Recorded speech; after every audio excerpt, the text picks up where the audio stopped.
So my theory there is you have to ground that instruction with the ground truth of the actual commercial world, but then be willing to move rather quickly. So in other words, the university shouldn't get out ahead and say, we could imagine it would be useful in the future in this type of job to be good at ChatGPT, so we're going to teach you how to do it. It needs to actually see, how is this tool being used in this job? Okay, now we can move fast and go back and actually teach about it. That was New York Times bestselling author and computer science professor Cal Newport, who writes extensively about the intersection of technology and work. And today he joins us to talk about an issue that's on all of our minds, artificial intelligence. That's on this episode of Future You. This episode is sponsored by CollegeVine. CollegeVine has created higher ed's first autonomous AI agents to modernize all aspects of the student recruitment process. You can find out more about what they're doing at www.collegevine.com/recruit. So, Michael, we've obviously covered the topic of AI a few times on the show, but the subject and its impact on higher ed is so big and so important that we're returning to it in this episode and the next episode as we lead off Season 8 of Future You. In the episodes that are being sponsored exclusively by CollegeVine, which you'll hear more about during the break, is bringing AI to the college recruitment process in a new way. Now, in this first episode of 2 on AI, I kind of view it really as helping us set the larger picture, right? I think for many who work in higher ed, probably heck any of us, we're kind of heads down in our work. And when we look up to see the larger context of AI, it's probably a bit dizzying and probably a lot confusing. So where does AI fit into the landscape of other technological revolutions, right? What's its impact now and in the future going to be on work? And what are the implications for higher ed, kind of broadly speaking?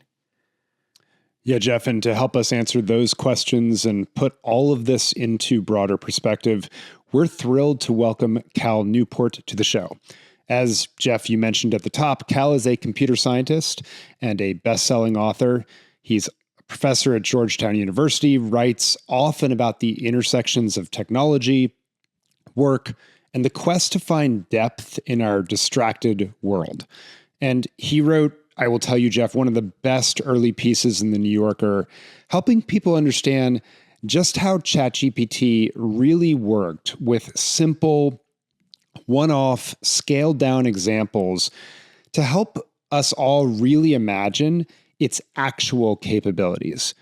With all that as background, you can see why we thought Cal was the perfect guest to help us out here. So, Cal, welcome to Future You. Yeah, thanks for having me. I've been looking forward to this, to actually talk shop about the world of universities. Like so often I'm talking about sort of corporate knowledge workshops. It's like, yes, we can get into my bread and butter here. Well, it's like doubling up on your expertise, I think. So, but let's start with where you've been writing some for the New Yorker and so forth, which is really put the development of AI and perhaps large language models specifically into some historical context for those in higher ed. You know, if we think of the big developments, right, that have changed higher ed, we could go all the way, of course, back to the printing press. But then there's the Land Grant Act in the United States, the GI Bill. And if we're thinking of technology, of course, the internet. Where does AI fit into all of that? Well, we don't know yet. And I think what's important is that we recognize that two things are true of the same time when it comes to AI. Like one, we recognize that the new generation of generative AI models are really doing something amazing. Right. The leap they took in terms of semantic comprehension and semantically coherent text generation, these were major leaps. And I think, everyone accepts that. That's why it caught so much attention. On the other hand, however, we know it's amazing. We don't yet know what the impact's that going to be. And we don't know if in the short term that's going to be amazing or not. Like, in other words, we can be amazed by the technology and yet be pretty patient about grounding our reactions to the actual developments on the ground, which I think now we are really beginning to realize are slower than people were prognosticating, are less dramatic than people are prognosticating in the short term. that probably AI is going to have to go through the same relatively long product cycle of other transformative technologies before it really has its high impact hits. Like there is this thought of just maybe ChatGPT by itself will change the world. But no, this picture is probably going to be more like it was with the early web. It still took a decade for that transformative technology to be filtered through the experimentation of countless companies and failures and products and fits and adjustments until it really became that dominant role in our life. So I'm kind of prefacing everything I'm going to say about AI on that reality is that I'm trying to ground my reactions to what's happening, not what could happen. And so right now, we don't fully know what the scope of impact is going to be. We can lay out the scale here, right? We have on the far skeptic side of, it'll be maybe even less than the internet. Maybe it'll be like word processors or when we started using word processors at college. And then we have the other side, which would be sort of more of like the Ethan Mollick position, which is like college as we know it is done. I think today, the day we're recording, he was re-emphasizing his homework apocalypse frame, I think in his newsletter, like how can we ever give an assignment to anyone ever again? Everything has changed. So we have, I think, a pretty big scale to calibrate this on. And I'm probably somewhere in the middle on that now. Gotcha. Well, so before we go into prognostication for you personally, I'm just curious, is the fact that it's rolling out in terms of ultimate implications slower than maybe the hype might have suggested it would to some folks, in your view, is that the technology limitation, or is it really the organizations, the business models, the people, right, themselves and how they interact or incorporate the technology into their workflows? I think it's actually product fit, right? So I think we have the underlying technology, what happens when you make transformer-based language models this big that has all this potential, but that there is going to be a non-trivial cycle required to try to figure out how to actually best integrate this into people's lives. So the current form factor for this technology is a chat box, right? You go to a website and there's a chat box and you can talk to it. This technology accessible through that form factor is not having the disruption that some people thought. So I think what's actually going to unlock bigger disruption, I don't think it's necessarily it's being held back, that its organizational barriers is preventing it from having the impact it could. I actually think it's the product form factor. To figure out the right form factor there, how do we integrate this properly into tools in a way that's going to have a big impact? That just takes experimentation, right? That's going to take a lot of VC funding. It's going to take a lot of failed companies. We have to have our equivalent of the web's early days, WebVan, right? We're going to have our AOL Time Warner mergers that doesn't work out. There's going to be some big AI company is going to have that go up in flames after they burn through $100 billion in capital. I just think it's going to take a few more years than we thought to start to get the real disruption. That's a useful reminder and also history lesson for those tuning in. And before we get into higher ed itself, just looking at the knowledge economy more generally, because obviously you think about the use of AI in lots of different industries. I'm just curious, for you to prognosticate. You said you're sort of in between the two poles, right, of the skeptics on the one hand, the Ethan Mollicks on the other. How, at the moment, what's your best guess or thinking on, 15 years from now, how it has changed knowledge work? I mean, the updated Turing test I care about is when an AI-based tool can empty my inbox for me, right?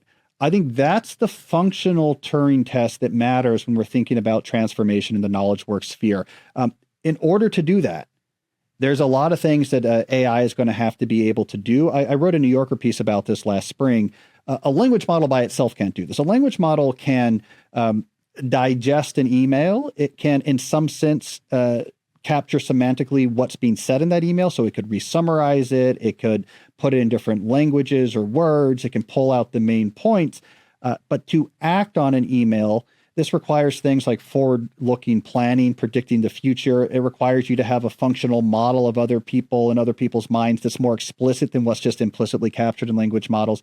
And so, I think what that's going to require, and this is what I wrote about in the New Yorker, was multimodal systems where you have a language model to deal with the language. You're going to have a theory of mind model. You're going to have a future prediction model kind of based on the way we play games with computers now to try to simulate the impact of various decisions to find the right one. All of these are going to work together.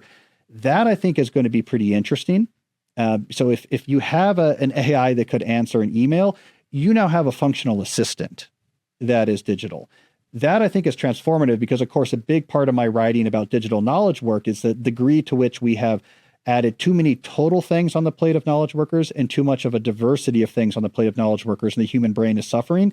So I really am closely following those type of movements. Like, how do we get closer to a functional assistant AI? The language model piece was a big problem, and they solved it. So now we have to focus on the other pieces, which I actually think are easier. It's just a matter of people actually starting to do that work. Well, Cal, since my kids make fun of me for my inbox when they see the number on my phone, which I won't even say how embarrassing it is, that idea of emptying my inbox, I'm looking forward to that day. That's for sure. So I want to talk a little bit more about how these changes might impact or should impact higher ed, and let's start with one I'm getting a lot of these days from college leaders is, should we be explicitly teaching students about AI? Yeah. So my take on this, and again, this gets me pushed back, is I say not yet. Because I don't think this first generation form factor is going to be the way 5 years from now that we're interacting with these tools. Like I'm in this interesting place on this debate where maybe it's not on the scale, it's orthogonal to it. Or I agree in some sense with the Ethan Maliks of the world that there might be huge impacts coming. Like, we've made a leap here that enables big impacts, but I disagree on the timescale and what's actually required for that to happen. I think there's a more complicated path to get to those impacts than just simply let's make the parameter count larger, give OpenAI another year, let's get the GPT-5, and suddenly everything's going to be solved by a language model. I think that path is more complicated.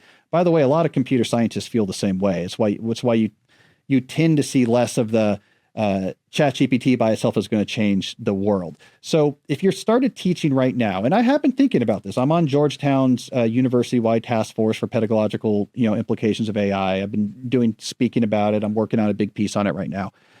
If you started teaching students tomorrow prompt crafting, right, relevant to prompt engineering, relevant to like the current generation of chat models, I just don't think that's not probably going to be the relevant skill for using AI 2 years from now. So I have let's wait a little bit when it comes to training.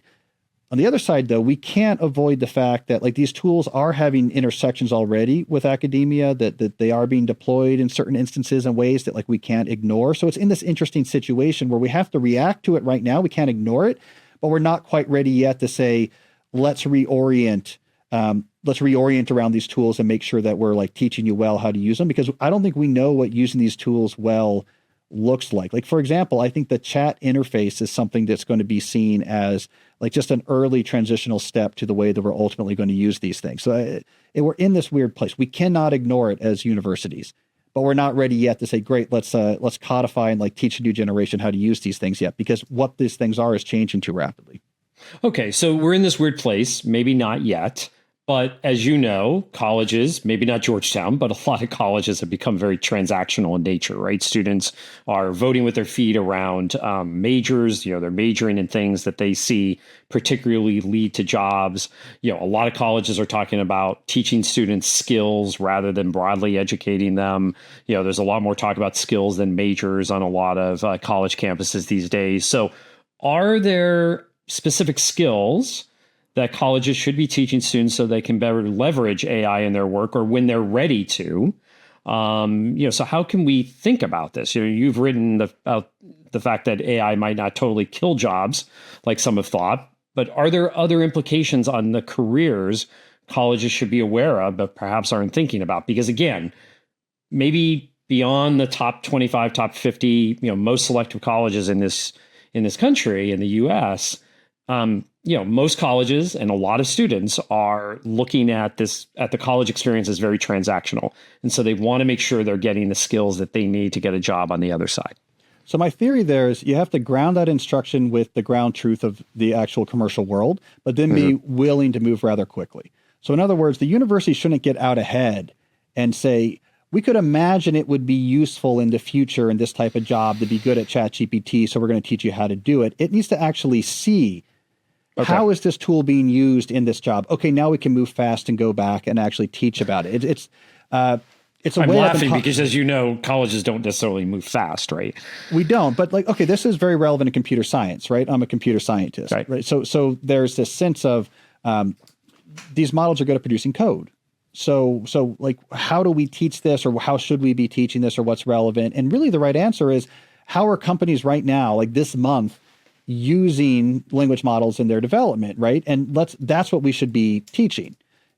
Not a prediction of, in the future, we think like most of the code will be produced by these models. And so like we should then in the intro courses have them using these models to produce the code. It's like, no, we should say, what are they actually doing?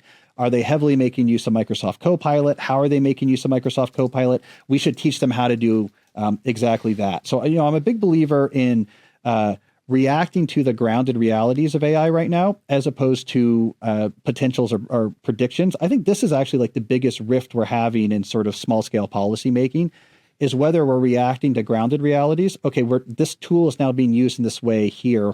What do we want to do about that? How do we prepare for that? How do we react to that? Versus, I could imagine this tool being used in this way. Now let's react to that hypothetical. So much, I think, of the discussion has been reacting to the hypotheticals, and even some of the grounding, I think, is being, I just think we have to be careful. That same like newsletter I was reading this morning, for example, and I respect Ethan Mogg's work a lot, by the way. I really liked his book, and we're at the same publisher. But there was like a throwaway line where he's like, look, these tools are now used universally, basically among students, and he cites a survey. But you look at the survey, right? And he was saying, 82% of students are using these. Well, actually, the survey said 18% of students had never used it. So he's right in the sense that 82% of the students surveyed had used ChatGPT before. But really the bar in there you cared about is use once a week or more. That was actually pretty small, right? And I think there's, it matters, right? So it's not true right now that college students are universally now using this and this is how they're handling all their assignments. They might be soon, and we should keep an eye on it. But it's the grounding it's so tempting to jump to the hypothetical that's interesting and then react to that, because that's more interesting than like when I talk to developers and they're using Microsoft Copilot as they program. But it's like, look, the code's a little sloppy, but honestly, like here's the ground truth of how in the first 6 months of this product, programmers are using this. They're using it as like an advanced documentation instead of looking through a manual or Googling. What's the function name for what I'm trying to do here? And like Copilot's great. Like, oh, I know what you mean. It's this, and here's the parameters, right? Or can you write me a little bit of code that uses this so they can see how to call it, and then they write their own code. Like, it's not as exciting as programming is dead, right? Yeah. Writing is dead. But so that's been my big advocacy right now, is like we have to react to grounded realities because there's too many hypotheticals possible, and we'll get drowned in it. Yeah. Okay. So Cal, that's the technology side of this, but how about the other side of this, the kind of the legal, ethical, social, and moral ramifications, and kind of the critical thinking skills that will be required to kind of navigate this world? It's still hypothetical. I get it, the hypothetical world, but how should higher education be talking and educating students about those implications? Again, hypothetical, but how should we be thinking about that side of it? Yeah, I think writing is something I've been looking into, and I think this is like a good case study probably, like for these issues. Like, how do we think about, for example, text produced by a model from your prompting versus like text you produced from scratch versus text that you got from somewhere else? And like, where does that actually fall sort of ontologically on the sort of authorship spectrum there? I think that's an interesting question. What does it mean which is, by the way, is how most students who are using this to write right now are, for the most part, for non-trivial assignments, aren't producing and submitting text. They're interacting with the model. They're also producing bad text, and then they're editing it into good text. So how do we feel about that? I think that, for example, is like actually a new pedagogical activity that like didn't exist before. It's easier to edit bad text just from a cognitive functioning perspective than facing the blank page. So how do we think about that, right? Those are the big questions, I think. Now, I think we have some historical cases here that are relevant. I mean, I think that by far the biggest comparable disruption really was the internet plus like a usable way of accessing the internet, basically Google. We have, just through familiarity, memory hold a little bit how disruptive that was. I was a student back when that happened, but it made for, I mean, a lot of changes happened here, right? You could get access to text. Like we didn't really have to worry in writing as much about plagiarism because it was like you're copying text out of a textbook or someone's like professional academic book that they turned their dissertation into. No one's going to believe the sophomore wrote that.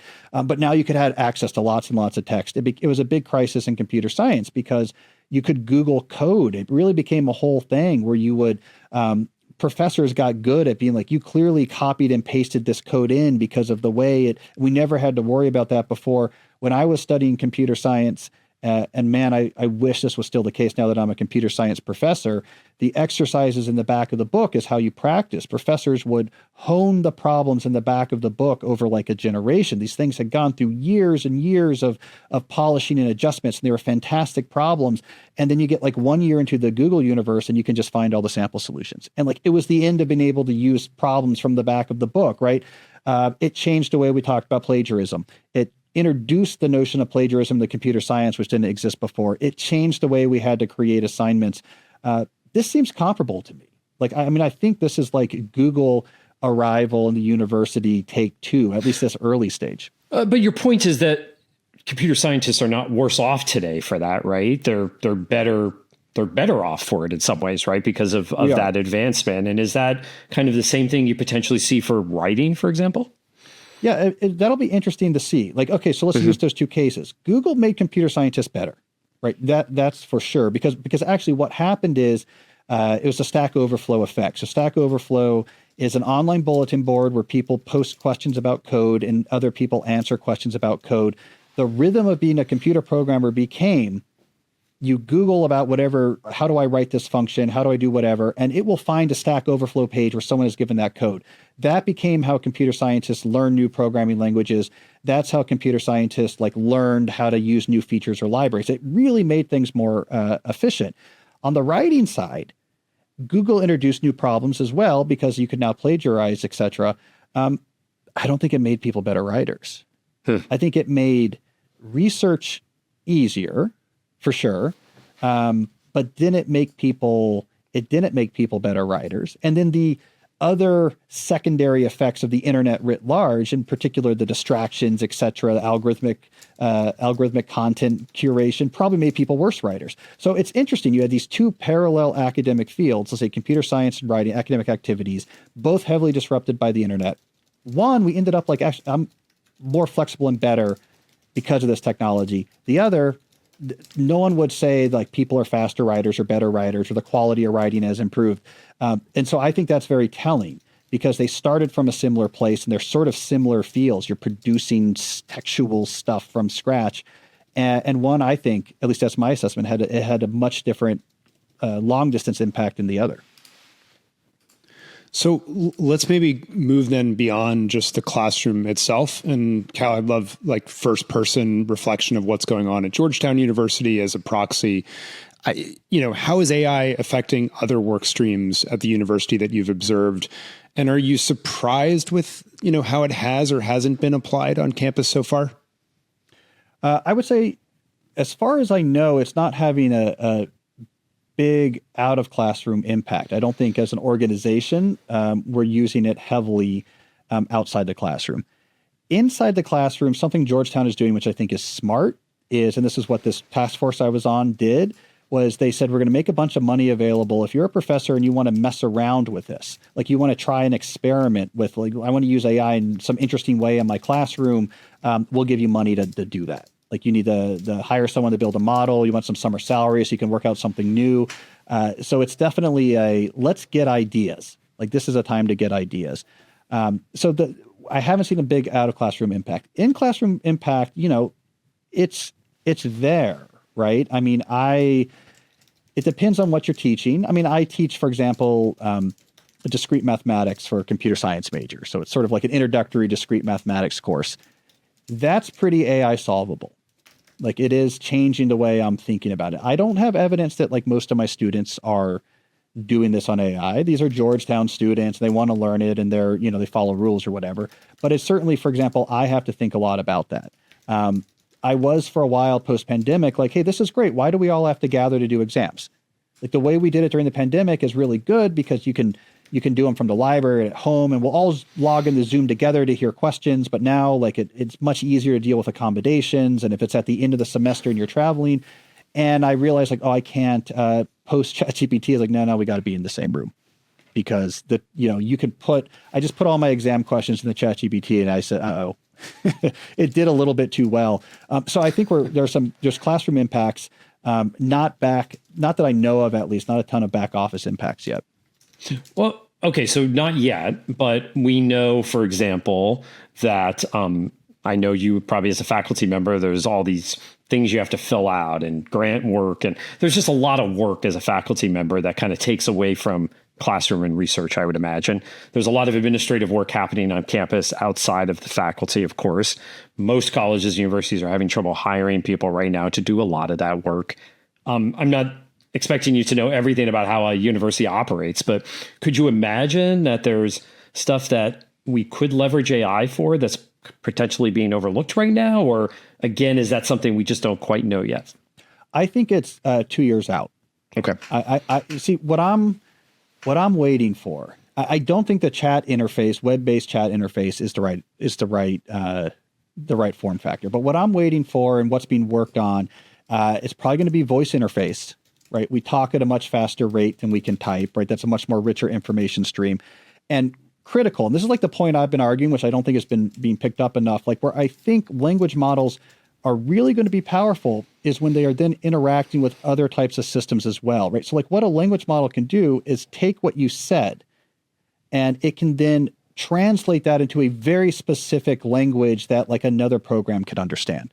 Right. That's where they're really powerful. That's how you begin when you see these plugins, for example, where, ChatGPT can work with your Excel spreadsheet or book a flight for you or whatever. What's really happening here is it's taking what you said, it's translating it to a very stylized language, which then is passed on to another program that doesn't now have to understand human language. It's getting like a really rigorously formatted request, and then it can act on that, and then it can explain back to you what happened.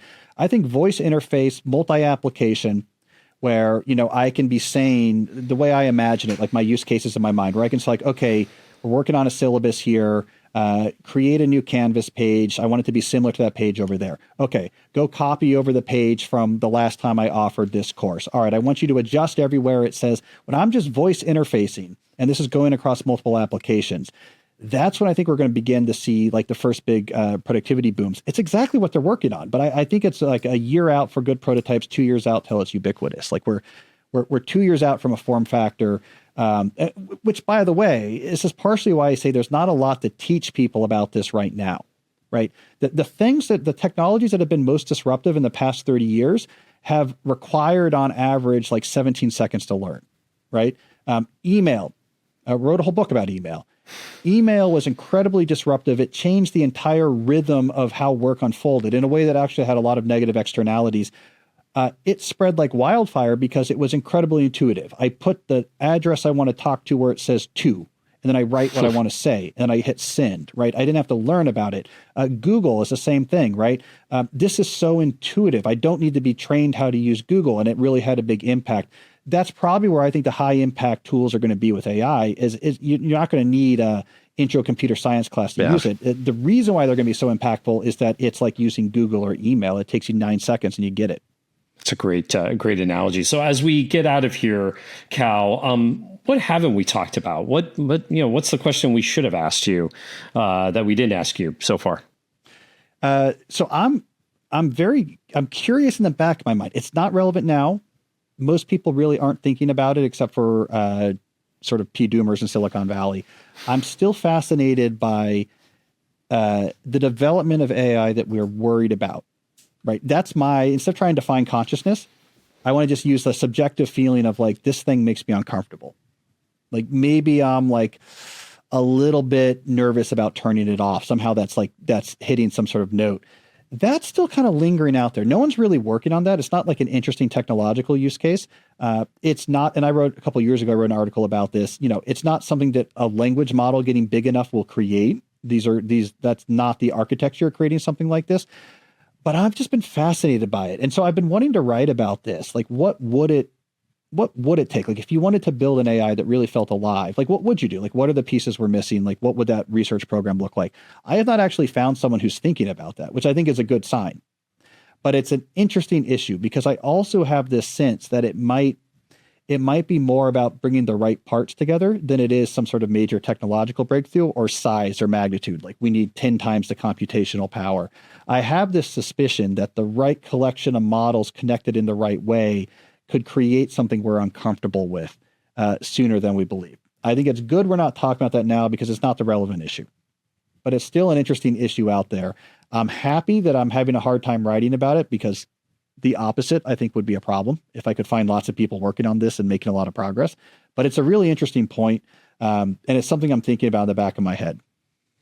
Well, Cal, I think this is one of those moments where we're going to say we're going to have you back on in 2 years and see how see who was right on this stuff because it's one of those things I think that I covered the internet in 1995 as a young reporter out at the technology reporter at the Arizona Republic. And when I look back on those articles and the predictions people were making on all fronts, right? The people who said we're going to move too fast and the people who are going to move too slow. It was just fascinating how we cover things that are moving in the direction of AI. So we really appreciate having you on Future You today, and we'll be right back after this message. We've talked a lot about how AI will transform higher ed learning and development, but what about administrative work, like recruiting new students? For our break, I'm bringing in a new guest to the show. Hi, this is Jeff. Hi, Jeff. It's great to be on the show. I'm Sarah. I and over 60 other AI recruiters work with CollegeVine's partners.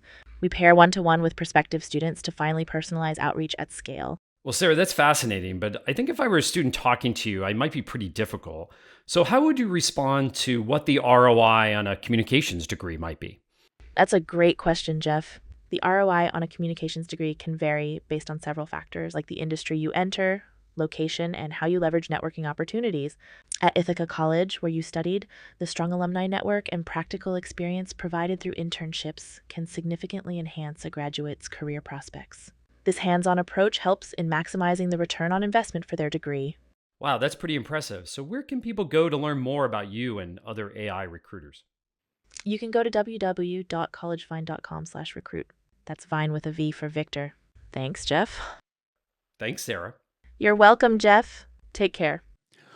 Oh, welcome back to Future You after that deep dive with Cal Newport. And better than asking ChatGPT about all these things, dare I say, Jeff was asking Cal for his perspective on all these things.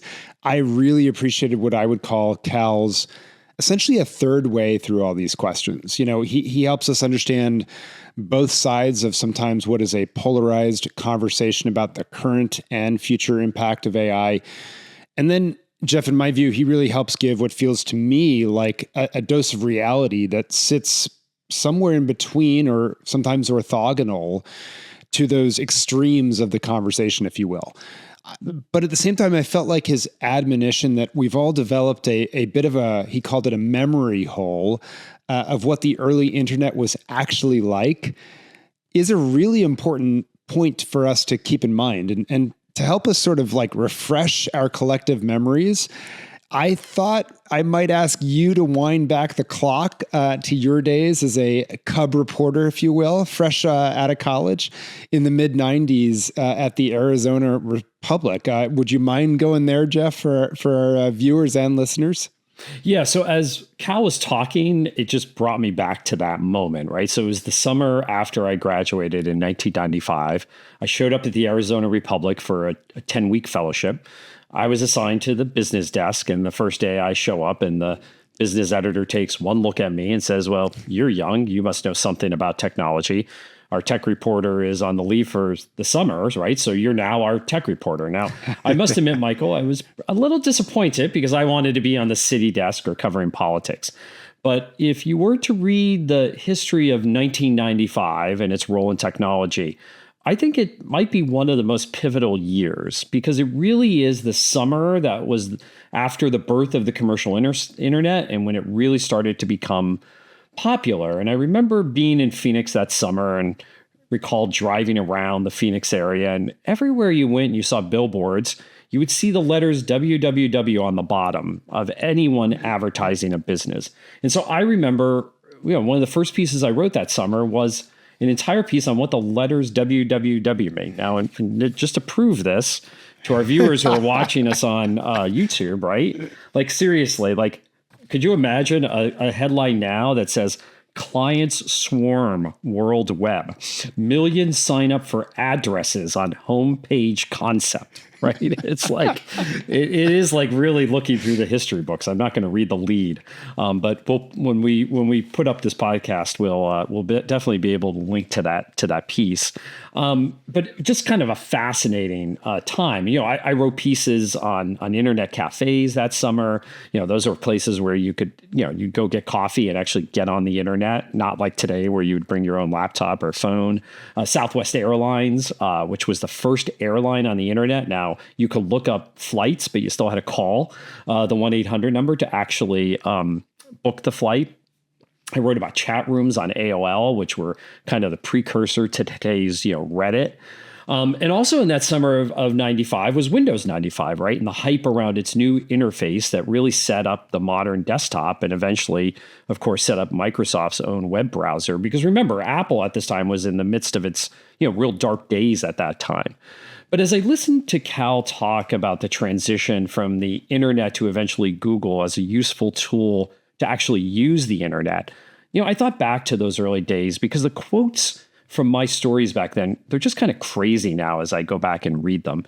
And here's one from that story I just showed you. It came from Peter Kriveritz, who, by the way, went on to become CEO of Kramer Kraswalt, which is one of the largest digital marketing firms in the U.S. Well, he told me, get this, in July 1995, that, quote, "The internet will stay around, but whether it will become a significant commercial force is questionable.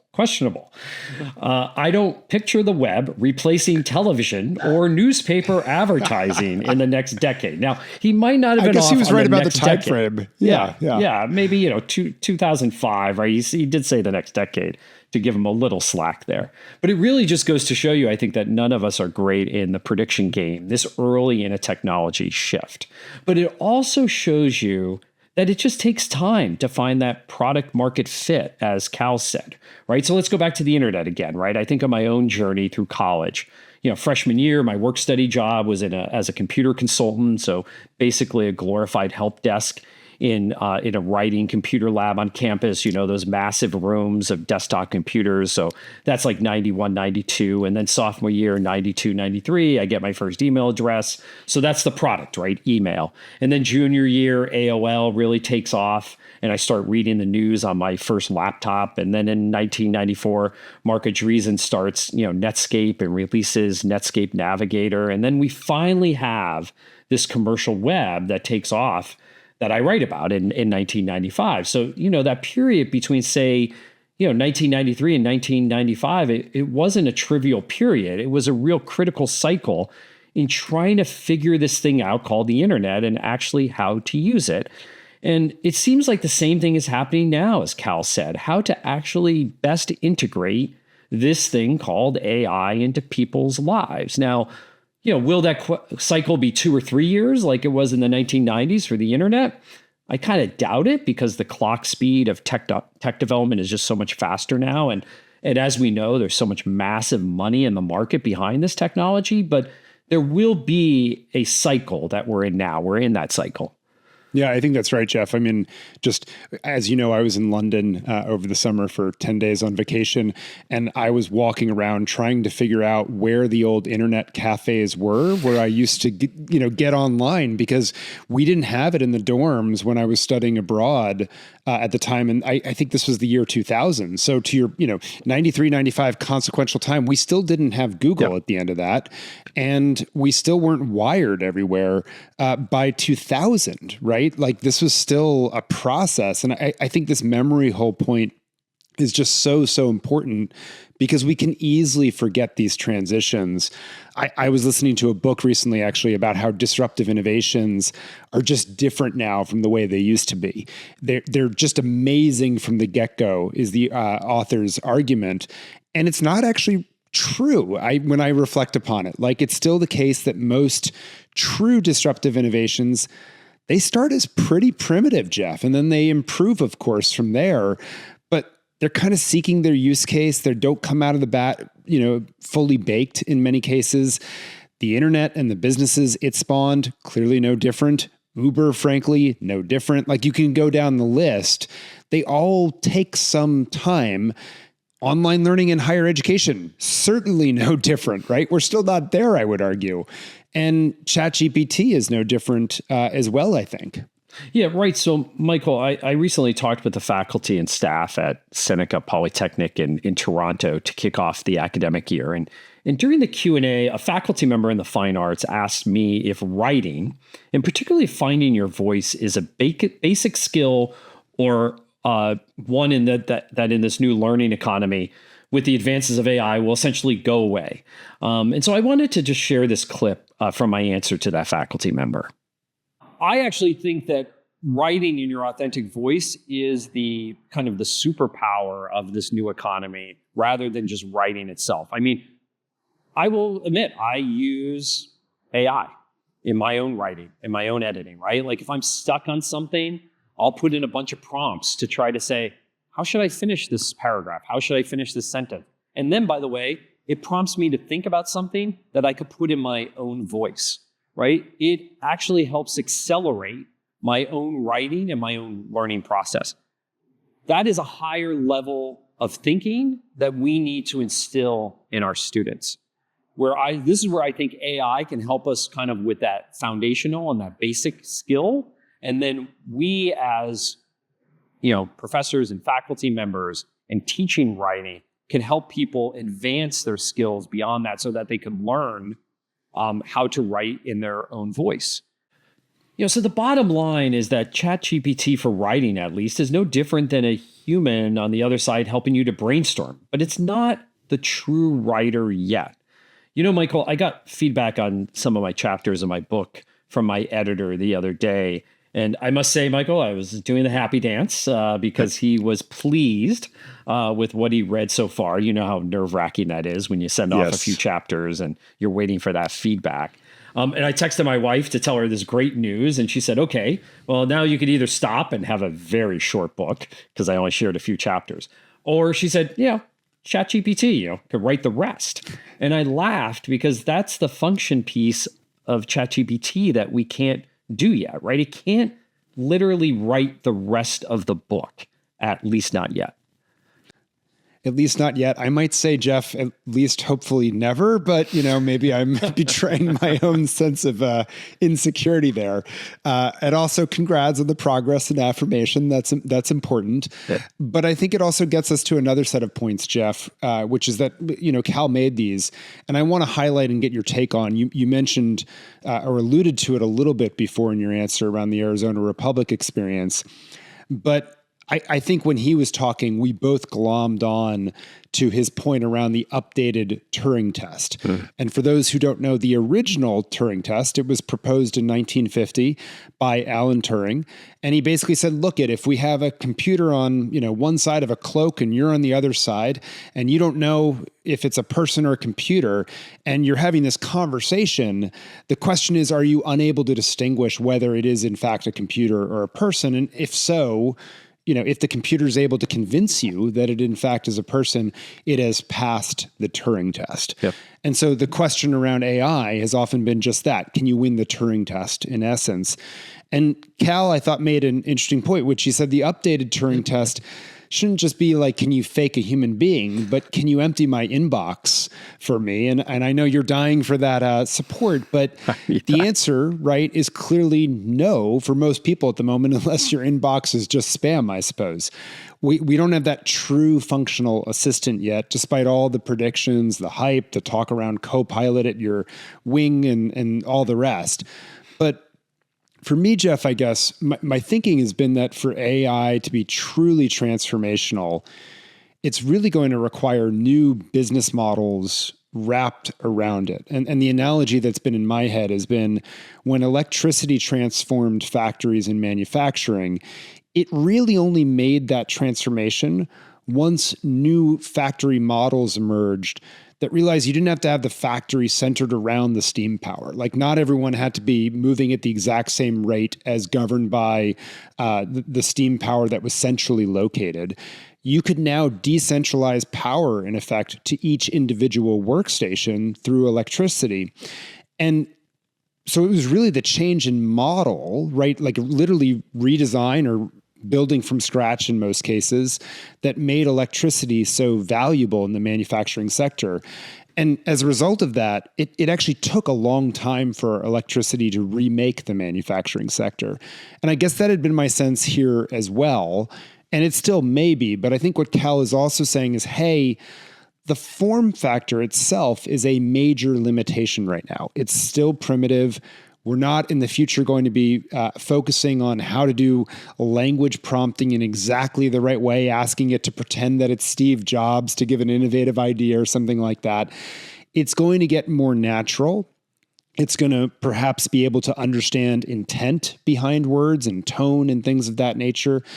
And where it really needs to get to, in Cal's view, is in the same way email at some point was just so obvious we knew how to use it, although there's a bit of a memory hole, I suspect, there too. We need to get to the same point in large language models. But I'd love to hear your take on all that, because, the implication is that higher ed sort of should wait, and then hurry up. And you sort of laughed when he made the jump to the part of, hey, higher ed, don't teach prompt engineering yet. Don't start with hypothetical use cases yet. Don't imagine that it will wipe out writing. Wait till we see the commercial use cases, and then let's move fast. And that's where I think you laughed. And I would just love to get your thoughts on this. What was like the track in your head as he was describing that? Well, I laugh for two reasons. Sometimes we see these press releases, oh, we're going to offer like prompt engineering now as a major, right? And I also laugh because he said, okay, patience and then like speed up, right? And higher ed is not good at either one, especially the speed up part of it, right? And I think that's a critical point where he was advocating for patience because, Michael, there's this hot mess of an old style message board in DC called DC Urban Moms and Dads. Mostly it focuses on moms. It's essentially Reddit, but not as good, I will be honest. But I admit I get sucked into reading some of the threads because I'm a DC urban dad, right? And there was one the other day in the college and university thread, and I'm often in there seeing what people are talking about in terms of colleges and universities. And it had this title, quote, AI and what the heck to major in, if at all, end quote, right? It was just this conversation among parents about what should their kids do because of AI. And it was basically parents freaking out about their kids' majors and how AI will make them all irrelevant. And then someone asked if there was an AI major anywhere that their kids can major in. And of course there is, according to my research, Carnegie Mellon had one way back in 2018. You could get a BS in artificial intelligence. Now, most of these, of course, now are in computer science, but I think the parents were really talking about AI in every other discipline, right? Should there be such a degree? And so there's another history lesson here that I think is important for our listeners. And, we all may recall the Great Recession of 2008. And coming out of that, every survey that we saw said that teenagers are going to college to get a job, right? Hasn't changed, obviously, since then. Even more so, we know from our previous episodes in the last couple of seasons. It's all about the job. And so what we saw in 2011, 2012, you started seeing these colleges creating all these practical programs. And 5 years later, 4 or 5 years later, you would expect most of those practical programs should be cycling through graduates. You start seeing a lot of graduates. If these programs are so practical that they get students a job, you would think students would enroll in them and graduate from them. Well, what really happened? You would actually be kind of hard-pressed to find graduates of many of these programs, according to this analysis that Burning Glass did at the time. Now, Burning Glass, of course, being Lightcast. And what it found in that report, and we'll link to that report in our show notes, is that almost half of all degree programs that first graduated students in 2012 or 2013 conferred fewer than 5 degrees in 2018. So five years later, 5 degrees. 30% of these programs graduated no students, 0 students after 5 or 6 years after their first graduating classes. And about 2/3 of all programs included in the analysis produced 10 or fewer graduates. in 2018. It's funny because Burning Glass called that report bad bets. And I think that's the case, that higher ed doesn't have a great track record of jumping ahead of the market. So this may be a case where higher ed moving more slowly might be a good thing. It's so interesting, Jeff, and I'm pretty sure we covered that report on a past episode of Future You. But I will say, and I've said it before, I think this is a big argument for experiential learning. Like, the actual use cases are going to move fast. It's going to be really hard to codify it in curriculum. And so the only way I think, faculty, institutions will be able to keep up is to let the students actually experience it as, a project in the course of the academic work. And that's all a plus, I think, for apprenticeships, work-based learning, and the like, I think, Jeff. Tightly coupling work with the learning, in other words, because they are unpredictably interdependent. Even as I think that, Cal is right that the techno-optimists like Ethan Mollick, they have a lot of wind behind their backs at the moment, but the pattern is probably going to repeat itself. You referenced that story where he said in the next 10 years, we're not going to see the ad market change. That actually was pretty reasonable in some ways. And I think it's consistent. Our expectations are almost always disappointed in the short run, but they're actually often overly conservative in the longer run. I suspect the same pattern repeats with AI. One other thing, though, on this, Jeff, that also made Cal's statement interesting to me is here's a Georgetown University professor, and he is implicitly saying, hey, faculty of higher ed, being relevant to the job market is important. How companies are actually using technology is important as you teach. And we know that is not a popular sentiment with many faculty, Jeff, on campuses. Yeah, Michael, let me just repeat what he told us. And I'm paraphrasing here, right? That instruction has to be grounded in the truth of the actual commercial world. But then higher education has to be willing to move rather quickly. And now to quote him, right, he said the university shouldn't get out ahead and say, we could imagine it would be useful in the future in this type of job to be good at ChatGPT. So we're going to teach you how to do it. It needs to actually see how this tool is being used in this job. Okay, now once we know that, we can move fast and actually teach about it, right? So look at the job market and see what's happening. And this brings me back to something, Michael, that we're going to be talking about a lot more in the second episode on AI next week. And that is whether the true impact of AI right now on universities will be on the classroom side or on the administrative and services side. Because I think the academic side obviously is getting all the oxygen now. If you look at any article about AI and higher ed, it's all about what's happening on the teaching and learning side. And it's interesting, Michael, because I've done some trustee and senior leadership retreats in August, this past August. And one of the things we did was the spectrum exercise where people get up from their chairs and they move around the room. Our friend and one of the early producers of Future You, Lauren Dibble, gave me this idea. And you ask these groups lots of questions about the future. And then you say, okay, if you think this is going to happen, move to this side of the room. If you think this is going to happen, move to that side of the room. And I will tell you that most of the questions about the future, most people were pretty divided. But when I asked them about AI, and where the impact of AI is going to be. Is it going to be on the administrative side or is it going to be on the teaching and learning side? Almost everybody in the room, almost everybody, in fact, in some cases, everybody went to the administrative services side, right? And these are people running universities, running colleges and universities, whether they're trustees or administrators. And, so I found it interesting that when we asked Cal about this, and he put on his faculty member hat at Georgetown, that he really hasn't seen its impact on the administrative side, at least not yet. And I like how he framed the idea that whatever comes out on either side of this equation in higher ed, whether it's on the teaching and learning side or whether it's on the administrative service side, it has to be intuitive, right? Just like email and Google were, right? Email, as he said, changed the entire rhythm of how we worked because anybody could use it, right? To, from, subject line, right. Very simple.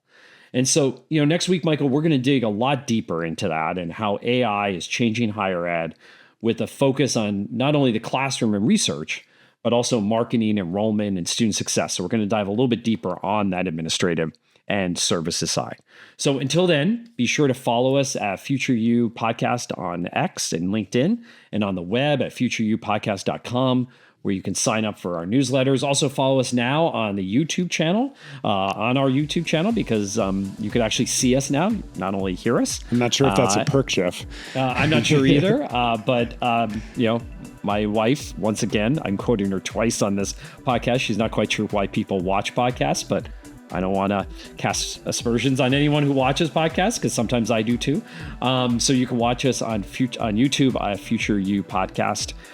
You can follow me, Jay Salingo, and Michael at Michael P. Horn on different social media channels, including LinkedIn, X, and Instagram. And we'll see you next time on Future You.